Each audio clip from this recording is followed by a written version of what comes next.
Good morning. Good morning, good morning, good morning. All right.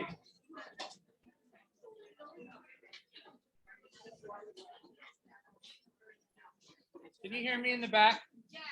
Perfect, thank you. My name's Don Budman. I'm one of the attorneys for the Boseys, and I've been asked to come here this morning. And I've been asked to come here this morning. Can you hear me now? And I talk to you about bias, talk to you about discrimination, and one, I'm glad to be here. I've talked to you before, and it's always nice to see you folks with a lot of positive energy in this room. I think that's great. I want to start with this opening slide. Cogito ergo sum.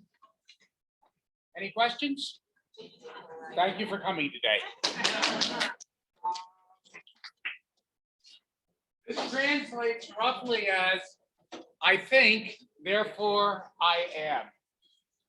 And I like to refer to it more like heaven and hell between your left ear and your right ear. And what do I mean by that? We live in our heads. Descartes, who came up with this expression, said, I don't know really if I'm sitting by a warm fireplace or if I'm sleeping and dreaming that I'm sitting by a warm fireplace. Either way, that's my reality at the time I am imagining that that's what's going on. And so our thoughts are what really convey our feelings, our beliefs. If I'm feeling happy and I stop to think about it, what's that about? I'm having happy thoughts.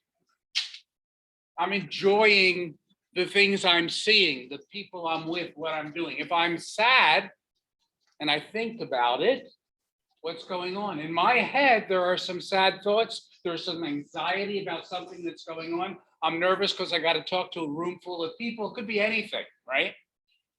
We live between our left ear and our right ear. And the things that we have been taught that pop into our heads are in fact the things that drive our beliefs and what we do.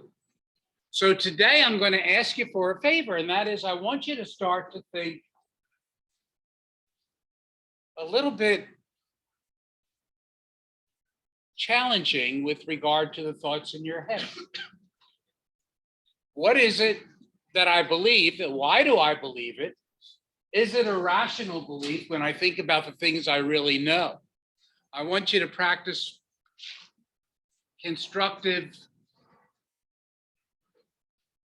uncertainty. So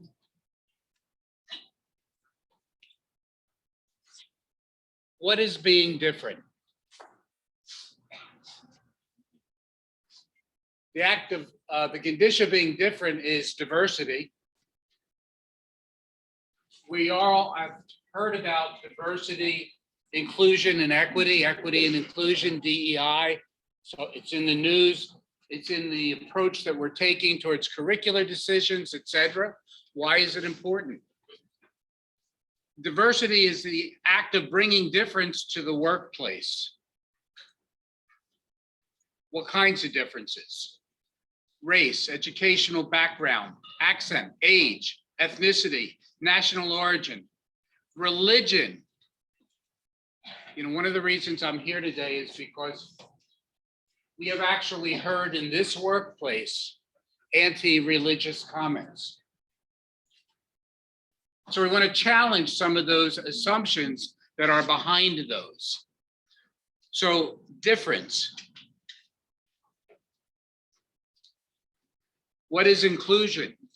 To take in compromise as a part of a whole group. It includes the concept and practice of diversity by creating an environment of involvement for everybody. Everybody gets included. Diversity is being invited to the party. Inclusion is being asked to dance. We'll take it one step further. Inclusion is everybody gets a pair of shoes, but equity is they get a pair of shoes that fit. And so we want to make sure that everybody is getting a fair chance to be involved, to be included here in this workplace. So we've talked about this when I come to do your training on harassment. And there are state and federal laws that prohibit employers from discriminating and from harassment on the basis of protected categories. Not just employers, but employees as well, because the employer has an obligation, what have I said before, to make sure that when you're coming in those doors in the morning, you feel comfortable and welcome and able to be here and do the work that you're charged with doing. So diversity, what does it do for us here at Sullivan BOCES? It's good for morale.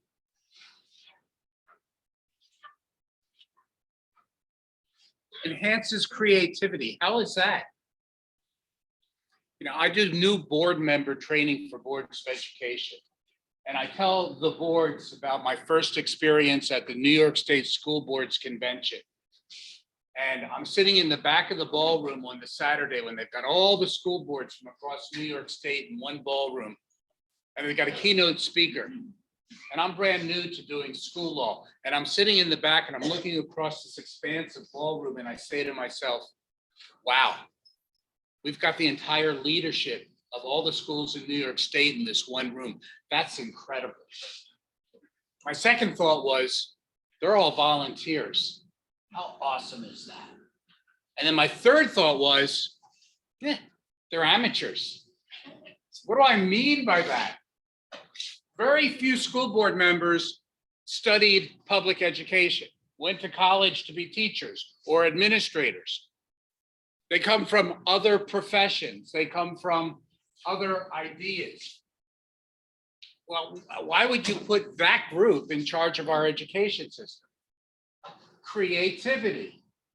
When you combine those different experiences, the different values that they bring to the table, the different ideas that they bring to the table, and you combine that with the professional educators, the school superintendent, the principals, the various administrators who provide feedback, you reach a more creative and nuanced set of ideas when you're doing decision making.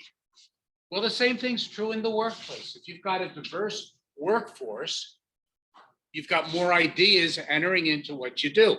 So you've got an enhanced creativity. It encourages the search for novel information and perspectives. Same thing, leads to better decision-making and problem solving, leads to unfettered discoveries and breakthroughs. It can change the way you think. If you're open to hearing other ideas and other perspectives, but you got to be open to it. And if you are wedded to everything you've ever been told while you were growing up, you're not going to change your ideas and you're not going to grow. Not being diverse is a cost. If you were to look at a photograph from a 1940 graduating high school class from around here, you'd see a bunch of white students wearing white shirts, standing there together and having their picture taken. It would look much like a polar bear in a snowstorm. Pretty uninteresting. If you were to look at that same graduating class today, it would look much like what I am seeing right now. A diversity in terms of dress, a diversity in terms of complexion, a diversity in terms of race, a significantly more interesting photograph than we would have had back then. And it's not just a visual enhancement. It is a cultural enhancement. It is an opportunity. Not to have that is a cost. So bias, an inclination of temperament or outlook, sometimes an unreasoned judgment. As a child, once upon a time, I wouldn't come near a mushroom. They were slimy once they got cooked, and I wanted nothing to do with them. As an adult, I think about all those lost years of opportunity as I eat my morels, my portobellos, and my shiitakes. I love mushrooms. I had to get past the thought, the idea that because they were slimy and sliding on my plate, that they would just be awful. I had a bias against mushrooms. We all have bias. Why? Because we're human.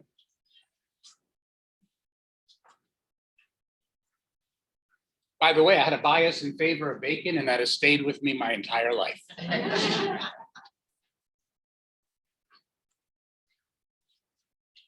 Bias can be thoughts both positive and negative. And unconscious bias are those thoughts that are, we don't really know that they're lurking there, but they influence our reaction to things around us, experiences, and people. And they're rooted in a preference for or against something that we may be aware of or we may be unaware of. My wife corrects me all the time because I'll talk about the mailman. She'll say, "You mean the mail carrier?" She's right. Fireman, firefighter, policeman, police officer. I mean, I know a lot of SROs that are women. Great law enforcement. I represent a volunteer fire department. The women who serve as firefighters in that department are awesome. Can't get past this sort of unconscious bias I have that those are professions that are predominantly occupied by men. And when I was a kid, solely occupied by men. And so I have this unconscious bias that comes out once in a while. So your story creates your biases. Your story is your background and your life experiences. And at the end of the day, they influence how we react to different things, different people, different experiences. Melts in your mouth. Come on, melts in your mouth. Great. Like a good neighbor, you're in good hands with Arby's. We have. You guys are good. That was nice. We've heard those things over and over again. They repeat in our head. They become sound bites that become part of our lexicon, our culture. We know those things because they've been ingrained and pounded, etc. So pretty innocuous. But some of the things that get pounded into our heads when we're very young are less so. By the way, political things, tax and spend. Anybody? Wow, have you not been watching TV? Every other commercial is a political ad. Tax and spend Democrats. I mean, that's the accusation. By the way, in our area, we have a state senator who's running for re-election. And he's got this great commercial where he says, "Oh, it's that season again. We're coming up to the election and there are all kinds of nasty commercials on TV.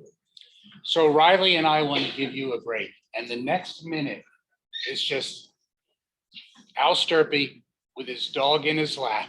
And it's the close-ups of the dog, just enjoying it's quiet music. It's brilliant. It's such a break. Anyway, tax and spend Democrats, weak on crime, against a woman's right to choose. That would be the allegation against the right.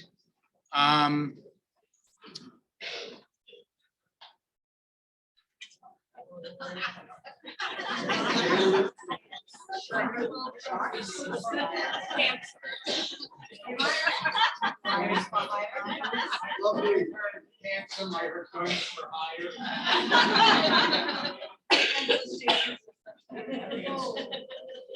I'm telling you. The good news is this: before I became a lawyer, my sister was a secretary to a lawyer, so she told me all the lawyer jokes under the sun, so I kind of knew what was going to come at me when I decided. Probably told you this one, how does a lawyer sleep? First he lies on one side, but he lies on the other. There are a gazillion jokes about my profession, and truthfully, there are 26 attorneys in my firm. They all, 25 of the 26, basically represent school districts and BOCES. We do incredible work for incredible people doing incredible work for our children. I'm so proud of my colleagues, and you would be pleased to meet any one of them and find them to be really decent human beings. And all of those things that we assume, the biases we have about lawyers, at least with regard to the folks in my firm, not true. And we need to be careful about generalizations. All Asians are. All Polish people are. All Blacks are. All Muslims are. All Jews are. All Hasidic Jews are. Now, this is an interesting community. You have a lot of Hasids in the area, and you see them on the side of the road. And I don't know what your assumptions are with regard to them. And I don't know how many of you bothered to look up Hasidism on Google, but I'd urge you to do that. It started in the 1840s in Poland, 1740s, 1740s. And with the idea that loving kindness is the way to treat one another. There is a lot of very interesting information out there that probably is not part of what you know about that faith. All Jews are rich, a statement that's been heard to be made. I can tell you this, I was raised Jewish in Northeast Philadelphia. There was nobody in my neighborhood who was rich. Does that mean all Jews are poor? No. When you start a sentence out with all anybody is something, it's a lie. We come in a variety of economic circumstances. We come in a variety of levels of commitment. We come in, we are endlessly fascinating because we are human beings. And on the negative side, I'd end up doing a fair amount of student discipline and employee discipline. But what I always say to my colleagues when they say, does that bother you? No, I said, look, human beings are endlessly creative and people, students and staff alike, find endlessly different ways to misbehave. It's fascinating. But we also find endlessly different ways to be productive and creative and supportive of one another. So we need to be really, really careful about generalizations. So our perception is how we see people and perceive reality. And we've got a problem right now in the country because we are, you've heard it, polarized, and we are starting to view one another in camps. And so if you're a Democrat, you lean left, you're totally liberal, and you are terrible for our country. In fact, I'll take inflation. You know, the Democrats are responsible. It's all the tax and spend stuff. It's the leadership that's there. Inflation's going up while the Democrats are in charge. That would be the view of that's painted from those who are ultra conservative on the right and running for office as on the right. On the left, they would say, no, it's the pandemic, it's the worldwide economy, and it's what that prior administration set us up for. So it's you know, there is no sort of, well, we got a problem. It's called inflation. How can we work together to resolve it? What are the issues? And what are the creative ways we can find together to address that? Our perceptions are being drawn in the media and in the political discourse to be drawn in a way that is we, they, us, them. And so our attitude is how we react to certain people. If you have a negative reaction to somebody at work, I'm going to ask you to think about, is that based on some aspect of their personality? Is it based on your view of how they do their work? Is it based on their ethnicity? Is it based on their religion? I think if you really challenge yourself, if I don't like the person over here, and I know that they're a specific religion, and I have a bias against that religion, I ask myself, well, what does that have to do? Whatever the religion is, what does it have to do with how they do their job? What does it have to do with why I react negatively to them? So I want you to challenge those thoughts about the people that make you go, at work. What is that? And once you've identified what it really is, now you're on the path to perhaps forming a better relationship with that individual. Our behaviors are how receptive or friendly we are towards certain people, attention, which aspects we pay most attention to, listening skills, who do we actively listen to, and who do we just give a nod to. And then micro affirmations, how much or little we comfort those who are in need of it. So micro inequities. Given a similar situation, the person in the minority group is treated differently. Physician introductions, this goes back to my bias that I shared with you with regard to mail carriers versus mailmen. And when they're doing rounds, physicians with, particularly male physicians with the residents, they tend to introduce female doctors without the professional title and male doctors with the professional title of doctor. Same thing. Us versus them. Me versus you. This is a potential claim of discrimination, depending on how it's expressed. By the way, why are we all here?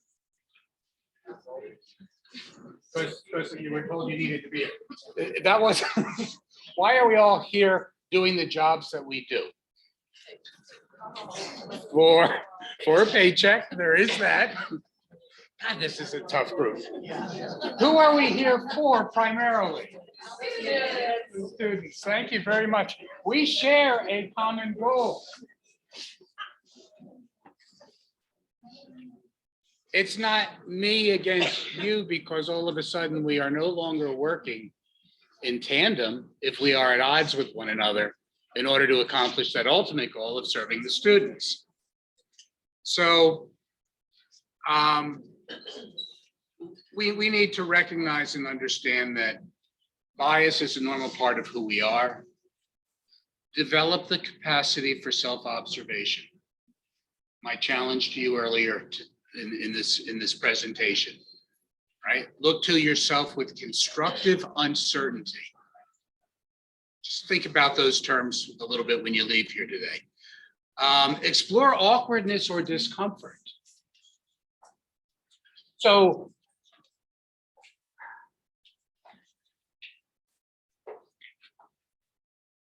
one of my sons went out to Napa Valley for a summer internship to work in the vineyards. And on his first day there, he was working in the vineyards, surrounded by a lot of Latino farm workers. That was new for him. One of them asked him, struck up a conversation with him and said, "Where are you from?" And he said, "New York State." And she said, "Well, who's your family out here?" And he said, "I don't have any family out here." A little awkward. She said, "Well, now you do." And Esperanza and her husband, Francisco, and their son, Rafael, took Daniel in and really made him part of their family. And he has had the opportunity to maintain that relationship over the years. He and his now wife went back out to Napa to work for a year, and she became part of their family as well.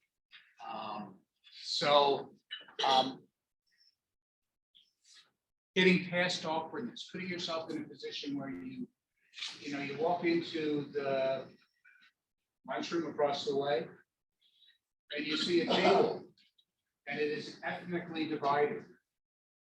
Perhaps there are a fair number of Black employees sitting together. Walk over and would it be okay if I sit back?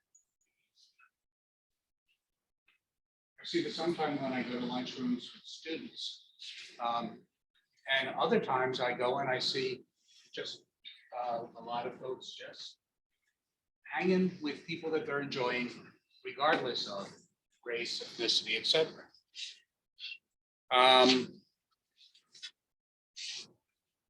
Embrace the awkward, and you may find that you are all of a sudden in a more rich environment. You are with people that you wouldn't otherwise necessarily be spending time. So my son, Daniel, my daughter-in-law, Olivia, started a winery in the Finger Lakes.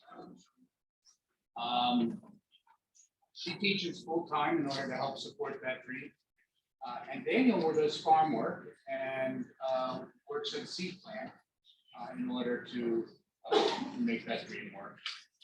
And they are part of the community of farm workers, which includes owners, migrant workers, etc. And when they went to build their house, the guy who came to do the excavation is named Titus. Titus is a Mennonite. There's a large Mennonite population in the Finger Lakes. It is much like the Hasidic population here in terms of they dress differently. You see them walking on the side of the road biking, they bike everywhere, and they have horses and buggies. And they tend to have their own culture. They have their own celebrations. Every weekend there's a different party at a different farm. Everybody gets dressed up and goes and they play games, and there's where the courtship happens and all those sorts of things.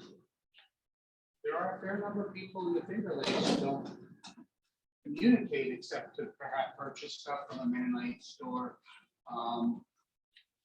Daniel has become friends with the Mennonite community. He's also the Mennonite Uber because they don't drive, but they will go in a car. So, Daniel, anyway, but he's invited into their homes. He's been invited into their homes to be a witness to courtship, which happens in a very formal way, sitting in a room. It is an enhancement of his life in terms of that experience.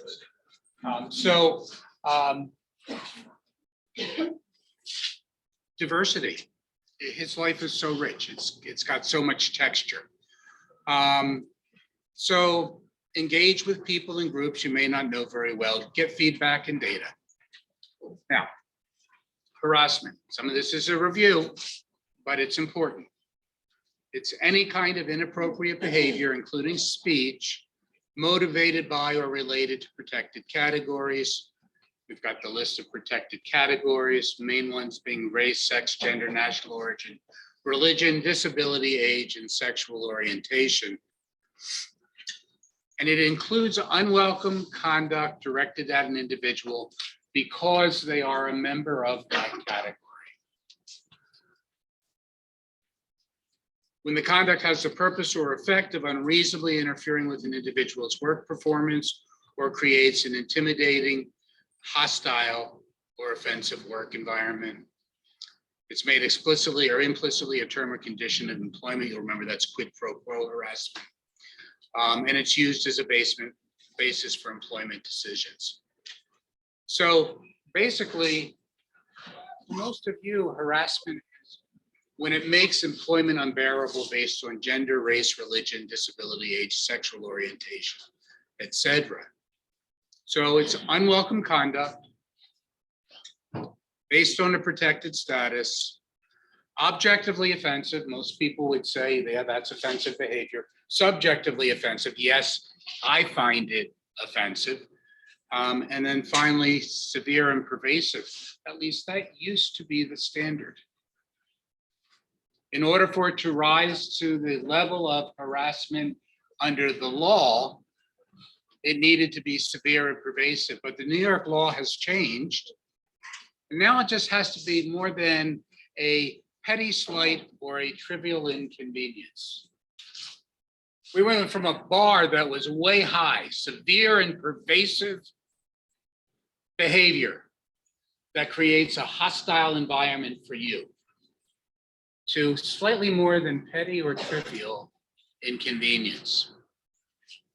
It's a pretty easy line to step over if you are inclined to do things and say things that are based on a protected status and are negative. So racial slurs, insults, jokes, comments that degrade, intolerance toward religious holidays, traditions, and customs, cruel religious jokes, degrading stereotypes,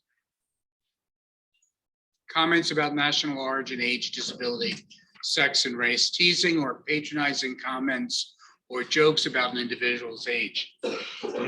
Now, when I do the harassment training, I talk about physical things. I talk about compliments versus going too far, saying sexual things. I outline these today because these are the kinds of things that we see most often, most frequently in the workplace. These are also things that are easily controlled. If you are inclined to make generalizations about a group, you can catch yourself before it comes out of your mouth. You're master of the unspoken word. You might be thinking it. Cargito or I think, therefore I am. Thank you. But it only belongs to you if it's between your ears. Once you give it voice, it belongs to the world, and you will live with its effects, as will those around you. And so we need to be careful, and it is easy to control. So comments, the generalities that lump one group together and denigrate the group. We need to avoid those. When they are happening between our ears, we need to practice that constructive look at what is the basis for that belief. Why am I thinking that? Can I challenge it? Can I test it? So the effect of the speech, rather than the intent, is most important. You may not intend to harm, but if you are telling a joke that denigrates a particular category of people, it may not be received as a joke. And in truth, the person who is offended by it doesn't need to say stop. They can report that as harassment. It is, and that has effects. So I've talked about this before, and that is why do we have a hard time with understanding this? Why is it that I do harassment training every year? Why is it that I do bias training? And we still have things happen in the workplace that are related to bias, harassment, discrimination. There's a set of rules that apply at work. We need to understand those rules. They do not include harassing behavior. They prohibit it. We know it in other places, and I've listed places of worship, the elevator, your grandmother's house, and funerals. Now, why do I list those? There are places where even if we're inclined to say nasty things, that's our personality, we actually tend to be kinder with the comments that we make in certain settings. So typically at grandma's, we don't want to be saying things that are going to upset grandma, so we tend to be a little kinder. When we go to our places of worship, we know that those mean things we say are probably antithetical to what we practice at our place of worship and what we attest to believe. When we're in the elevator, we can't necessarily get away from the people who we might be nasty to. So we want to say kind things or nothing at all. And when we're at a funeral, we try to typically say the best of the deceased and to be a little kinder. Why not at work?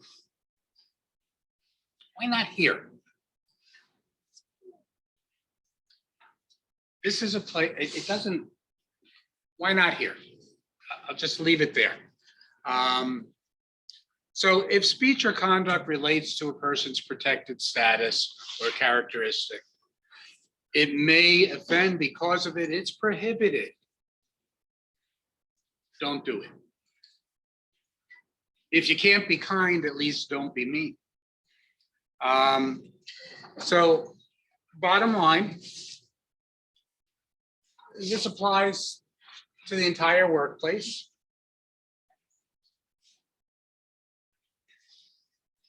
If you engage in discriminatory or harassing behavior, it can affect your job, it can affect your employment, and you want to be particularly sensitive to the protected areas. Now, there's harassment, legal harassment based on a protected category. And then we have disagreements and workplace conflicts that may not rise to that level, may or may not. And the truth is, you don't have to like everybody that you work with. And so what you can't do is let your dislike of somebody at work interfere with the work of the BOCES. We're going to come back to why are we all here? To serve the children. And so you want to make sure that your disagreements don't interfere with your ability to do your job or somebody else's ability to do their job. And so this becomes particularly important when we find that there's a disagreement or a conflict that is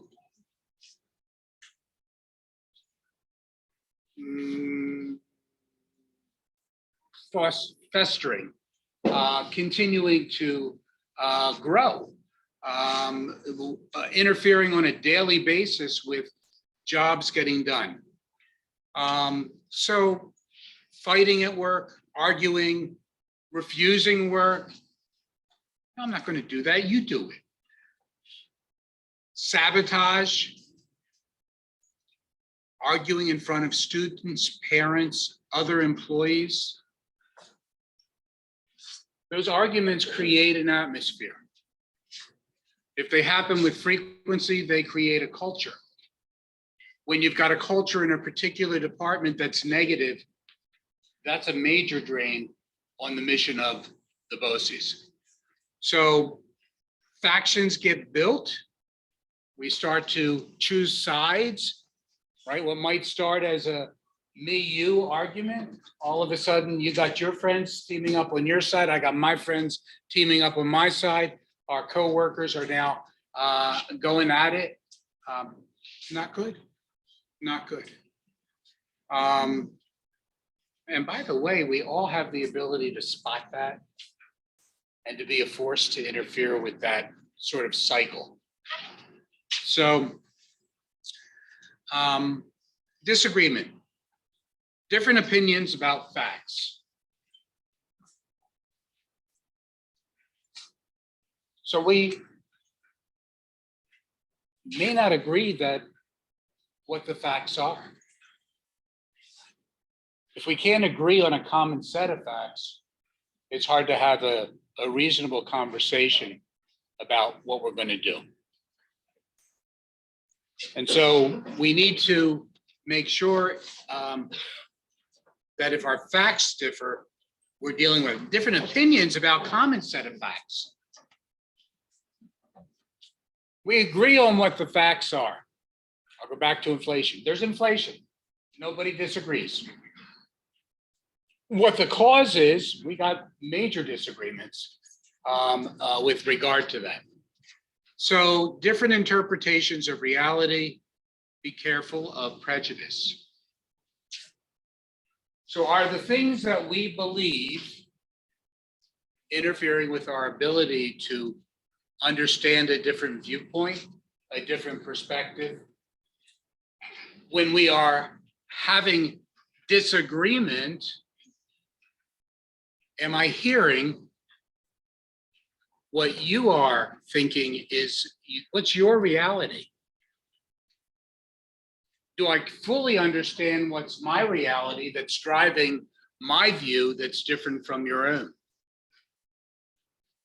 Is there somewhere where we have agreement that might start as a kernel for us to get past our disagreement? So conflict is a little different. It's not just a difference of opinion. It's if you win, I lose. If you get that bus run, I don't. If you get that promotion, I don't.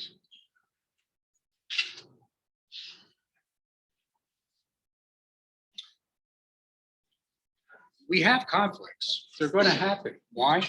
Because the reality is sometimes we have opportunities that exist for an individual, and there are three individuals who are interested in pursuing that opportunity, and we can't provide it for everybody. So conflict's bad when it escalates to accusations and threats. Generalities, retaliation, factions form. That's the biggie. And that's what we see frequently. You know, when I get a call from a superintendent that says, I got problems over in the bus garage, or I got problems in facilities maintenance, or I got issues over at this elementary school, the teachers are at odds with one another. They can't even hang out in the teachers' lunchroom together. It's the factions have formed. And people have solidified their biases and their beliefs, and they are no longer communicating with one another. So how do we get past that? Be flexible, be creative, focus on the problem, not the person. I can't hear what this person's saying because they really bother me. I do a lot of contract negotiations with unions. There is one labor relations specialist who is so arrogant, and it is the one personality trait that just gets under my skin. And I stop hearing what the individual is saying because it bothers me that much. About 3 months ago, we were coming to impasse, and he said, why don't we meet for coffee and see if we can't figure this out? We met at a Starbucks and we talked for about an hour and a half. 45 minutes of that was talking about the contract negotiations and why we were at odds. And the other 45 minutes was finding out about his life and finding out about mine. He's still arrogant. But it doesn't bother me because I know there's more there.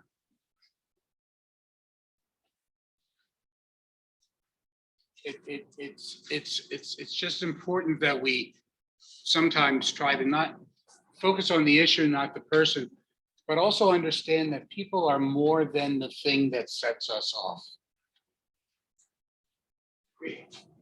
My wife and I are the proud owners of a 6-foot-high fiberglass dinosaur that's about 12 feet long. I don't know whether any of you are old enough to remember Sinclair gas stations or if you've traveled out west, but they used to be here in the east. You have one still in Southern Hills? Is there an actual dinosaur? Yeah. So when it went out of Conklin, New York, where my wife was a kid, she was 7 or 8 years old, and they had a contest to win it. And she wrote in and said, my mom is a special education teacher for kids at the local hospital. I would like to have it for her classroom. And she won. it was in my mother-in-law's classroom for many, many years. And then my wife became a teacher, and it was in her classroom for many years. It has been in multiple parades, etc. This past week, the public library did a food drive. And the way they did it was they invited all the local agencies, the Chamber of Commerce, the local fire department, et cetera, to do a display, a Halloween display. And then they had people come through trick or treating, and the entrance was canned goods in order to get in. Nice concept.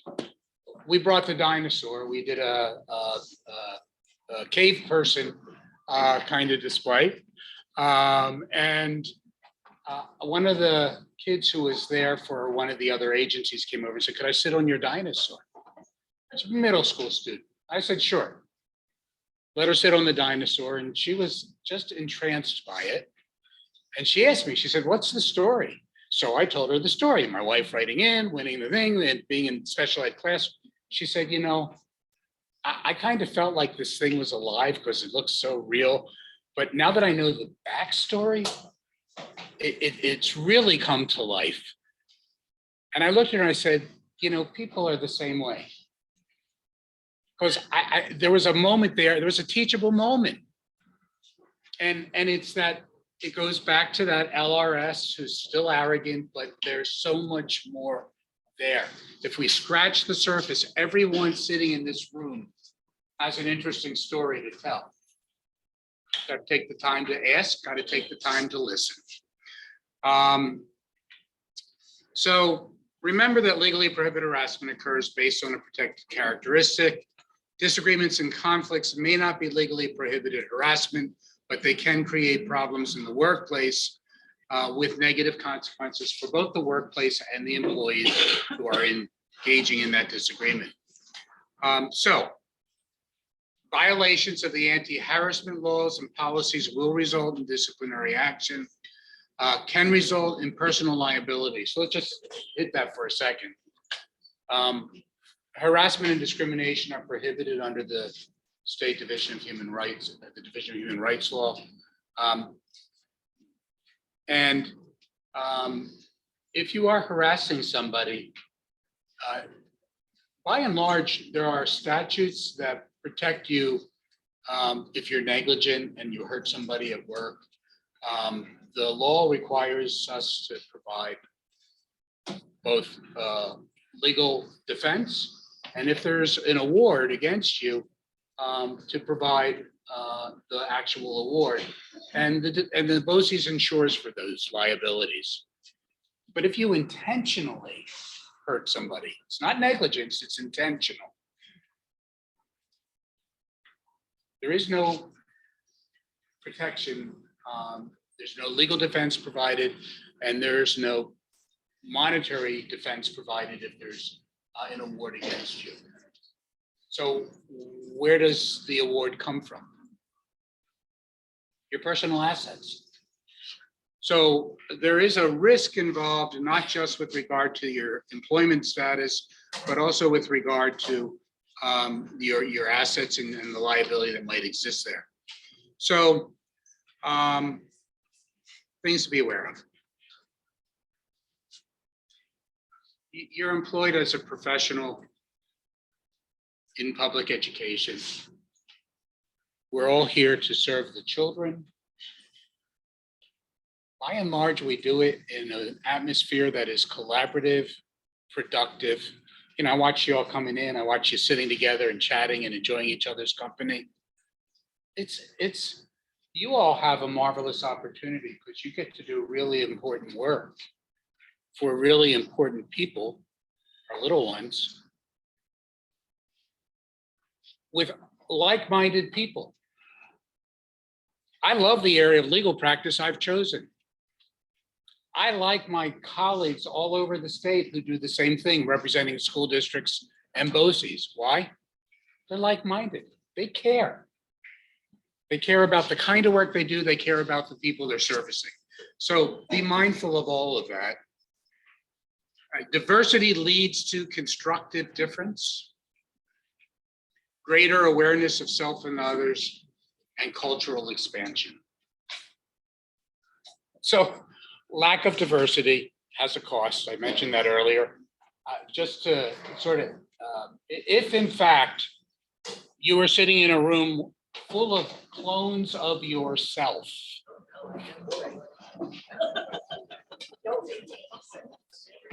could you tell yourself a story that you didn't already know?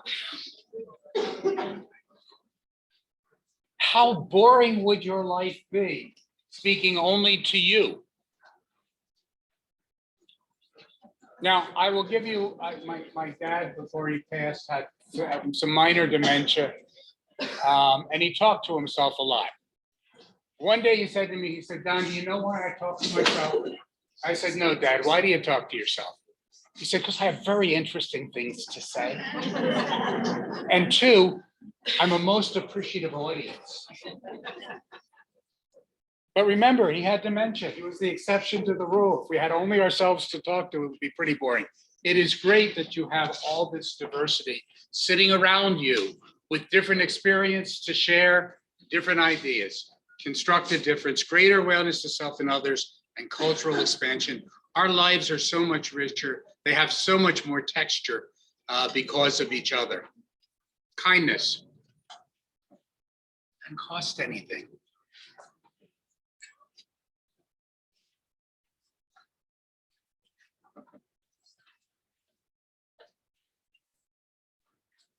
But when we give it, we feel good. And the person to whom we give it feels good. Wow. There are not a lot of things in life that are free. Kindness is free. And can we dim the lights? Is that possible?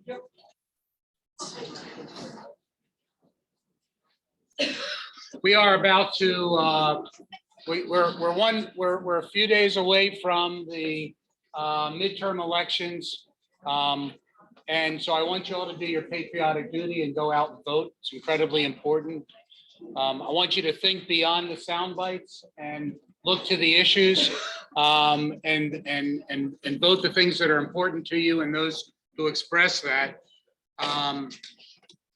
You may recognize this gentleman, it's John Cena, and he wants to talk to you a little bit about patriotism and a lot about diversity.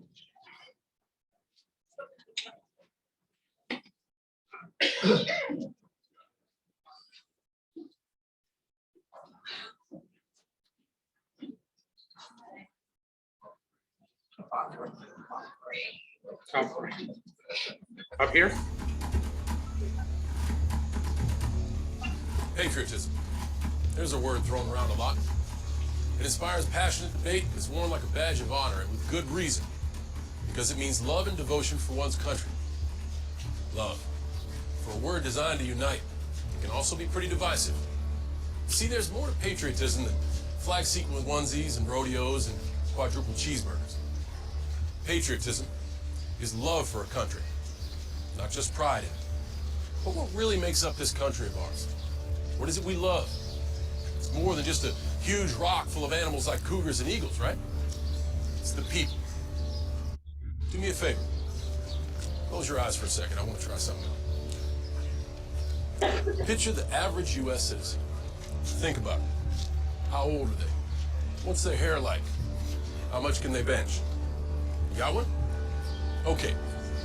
So chances are, the person you're picturing right now looks a little different than the real average American. There are 319 million U.S. citizens. 51% are female. So first off, the average American is a woman. Cool, huh? Is that what you pictured? 54 million are Latino, 40 million senior citizens, 27 million are disabled, 18 million are Asian. That's more people in the U.S. that play football and baseball combined. 9 million are lesbian, gay, bi, transgender, more than the entire amount of people that live in the state of Virginia. Around 10 million are redhead, 5.1 million play ultimate frisbee, and 3.5 million are Muslim. Triple the number of people currently serving in the United States military. Almost half the country belongs to minority groups. People who are lesbian, African American, and bi and transgender and Native American, and proud of it. We know that labels don't devalue us, they help define us, keeping us dialed into our cultures and our beliefs and who we are as Americans. After all, what's more American than freedom to celebrate the things that make us, us? I mean, it's stitched into the stars and stripes of this country, from the Constitution to Gettysburg, to our motto, E pluribus unum, from many, one. It's even in our country's name, the United States. This year, patriotism shouldn't just be about pride of country. It should be about love. Love beyond age, disability, sexuality, race, religion, and any other labels. Because the second any of us judge people based on those labels, we're not really being patriotic, are we? So let's try this one more time. Close your eyes. Picture the average Joe or Joan or Juan or Jean-Luc. The real people who make America, America. And this year, whenever you feel the urge to don those star-spangled shorts, set off fireworks the size of my biceps to show love for our country, remember that to love America is to love all Americans. Because love has no labels.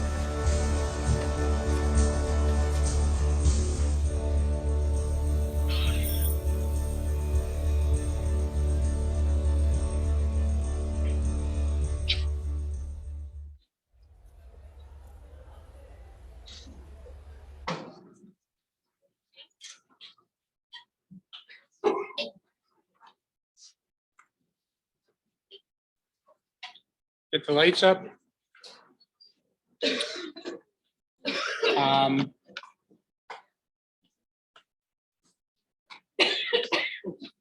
I'm looking out at a room full of average Americans.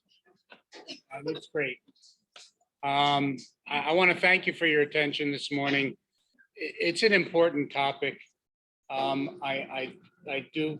I'm very serious about that challenge that I issued at the beginning and reiterated throughout the presentation. Ask yourself, when you're finding yourself at odds with somebody, what is this about? How can I be better and bigger with regard to this dispute, this disagreement, this dislike, this reaction? And is there a way for me to grow from this? Again, thank you for your time. Thank you for your attention, and have a great rest of your year.